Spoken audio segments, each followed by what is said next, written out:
दोस्तों, आज की वीडियो में लेकर आया हूँ रामायण से जुड़ी एक कथा। ये कथा माता सबरी की है। आप जानेंगे उस माता सबरी के बारे में। वह सबरी माता कौन थी और क्यों प्रभु श्री राम ने उसके झूठे बेर खाए थे। कौन थे माता सबरी के माता पिता, ये जानने के लिए मेरे वीडियो को अंत तक देखिए और वीडियो पसंद आए तो लाइक और चैनल को सब्सक्राइब कर दीजिए। तो चलिए अब आपको कथा के बारे में बताते हैं। मित्रों, सभी लोग माता सबरी और राम के मिलन के बारे में जानते हैं।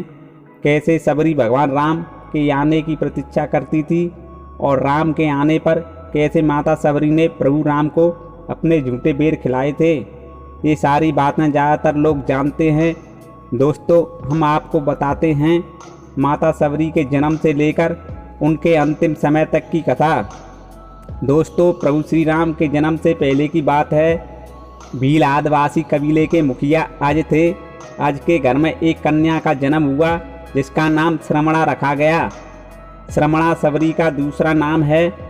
सबरी की माँ इंदुमती उसे खूब प्यार करती थी।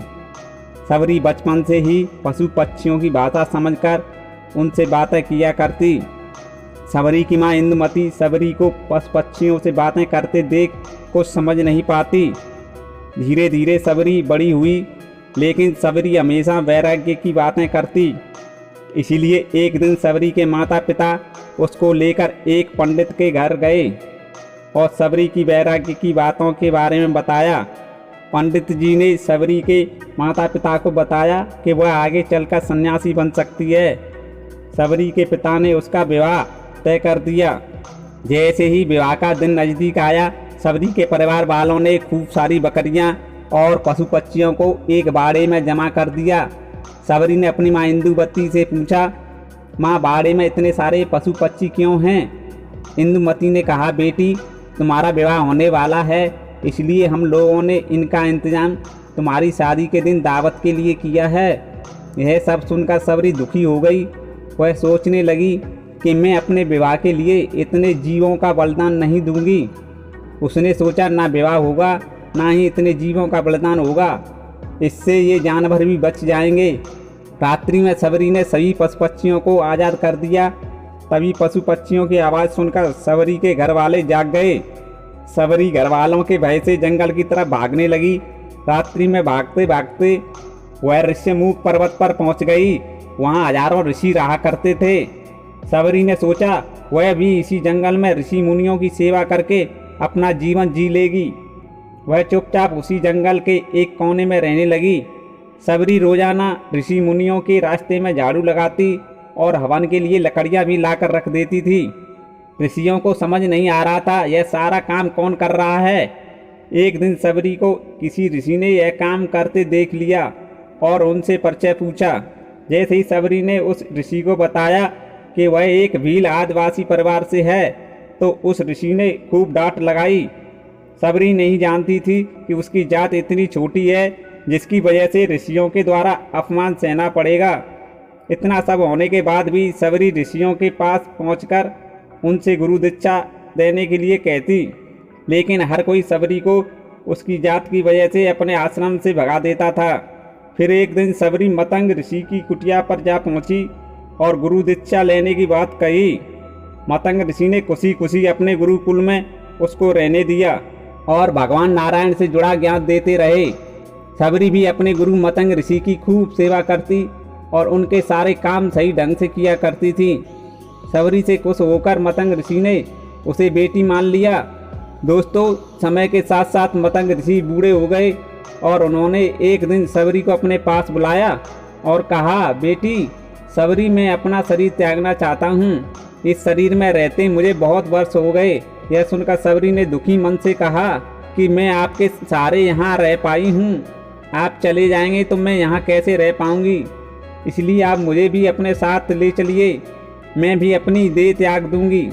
मतंग ऋषि बोले, बेटी तुम क्यों चिंता करती हो, तुम्हारी चिंता तो राम करेंगे। सबरी ने राम का नाम सुनते ही पूछा, राम कौन हैं और उन्हें मैं कैसे ढूंढूंगी? तब मतंग ऋषि बोले, हे बेटी, राम कोई और नहीं भगवान हैं। वह तुम्हारे सारे अच्छे कर्मों के फल तुम्हें देंगे। तुम्हें राम को ढूंढने की जरूरत नहीं है। वो एक दिन खुद ही तुम्हें ढूंढते हुए इस कुटिया में आएंगे और उनके हाथों से तुम्हें मोक्ष मिलेगा। तुम तब तक इसी आश्रम में रहो। इतना कहने के बाद मतंग ऋषि ने अपना शरीर त्याग दिया। मतंग ऋषि के जाने के बाद सबरी के मन में एक ही बात थी कि भगवान राम उससे मिलने उसकी कुटिया पर आएंगे। इसलिए वह रोज भगवान राम के स्वागत के लिए बाग से अच्छे अच्छे फूल लाकर आश्रम को सजाती और भगवान राम के खाने के लिए बेर तोड़कर लाती। सबरी बेर चुनते हुए उन्हें चख लेती थी ताकि बेर खट्टे ना हों। वह भगवान राम को सिर्फ मीठे बेर ही दे सके।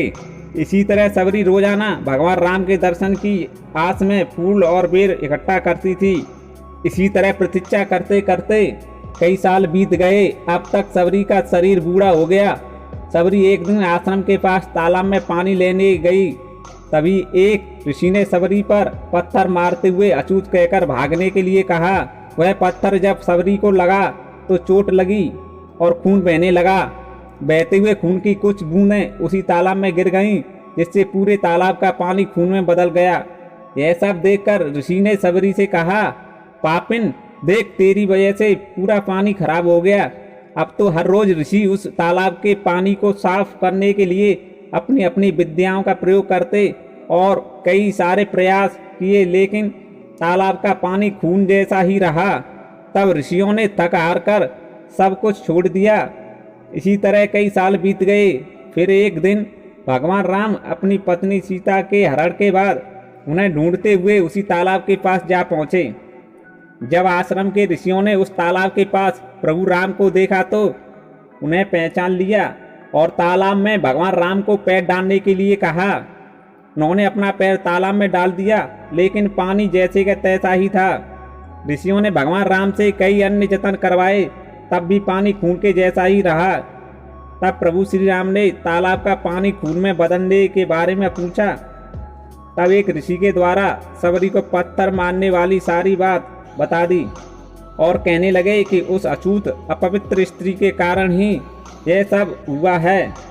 तभी भगवान राम बोले, यह सब उस स्त्री के कारण नहीं, यह सब आपके खराब वचनों से हुआ है। आप लोगों ने सबरी को नहीं बल्कि मेरे हृदय को घायल किया है। इसी घायल हृदय का प्रतीक यह तालाब का लाल पानी है। फिर भगवान राम बोले, वह माता कहाँ हैं? मैं उनसे मिलना चाहता हूँ। तब तक सबरी उसी तालाब पर पहुँच जाती है। उसी बीच सबरी के पैर को ठोकर लगती है। उस ठोकर से सबरी के पैर से तालाब में धूल गिर जाती है और तालाब का पानी साफ हो जाता है। तभी भगवान राम कहते हैं कि देखिए, आप लोगों ने जिसे अछूत अपवित्र कहा, अभी सिर्फ इनके पैर की धूल ने ही तालाब का पानी साफ कर दिया। सबरी भगवान राम को पहचान चुकी थी और उन्हें प्रणाम करके अपनी कुटिया में चलने के लिए कहा। भगवान राम सबरी के साथ चल दिए। सबरी ने भगवान राम का फूलों से स्वागत किया और बड़े ही श्रद्धा भाव से भगवान राम और उनके छोटे भाई लक्ष्मण को बेर दिए। भगवान राम ने भी उतने ही प्यार से उन बेरों को खाना शुरू कर दिया।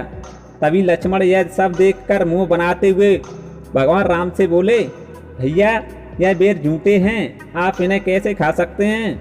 तब भगवान राम बोले, हे लक्ष्मण, यह बेर झूठे नहीं बल्कि बहुत ही मीठे हैं। सबरी माता बड़े प्यार से तोड़कर लाई हैं। भगवान राम ने उन बेरों को खा लिया। जाते हुए भगवान राम सबरी से बोले, आप जो चाहे वह मुझसे मांग सकती हो। इतना सुनकर सबरी ने कहा, प्रभु, गुरु मतंग के कहने पर मैं आपके दर्शन के लिए जी रही थी। अब मेरे जीवन का कोई उद्देश्य नहीं है। अब आप मुझे मोक्ष प्रदान कीजिए। मैं अपना शरीर तुम्हारे सामने ही त्यागना चाहती हूँ। उसी समय सबरी ने अपना शरीर त्याग दिया और भगवान राम ने अपने हाथों से सबरी का अंतिम संस्कार कर दिया और माता सीता की खोज में आगे बढ़ गए। दोस्तों, तभी से भगवान राम को सबरी का राम कहा जाने लगा। दोस्तों, सबरी पूर्व जन्म में कौन थी तथा सबरी को किसने श्राप दिया था, ये जानना चाहते हैं तो मेरे चैनल को सब्सक्राइब करके मेरे चैनल पर जाइए, वहाँ आपको वीडियो मिलेगी। आपको ये वीडियो अच्छी लगी हो तो लाइक करें और हिंदू ग्रंथों से नई नई जानकारी पाने के लिए मेरे चैनल को सब्सक्राइब कर लें। वीडियो आपने पूरी देखी, इसके लिए आपको धन्यवाद। जय श्री राम।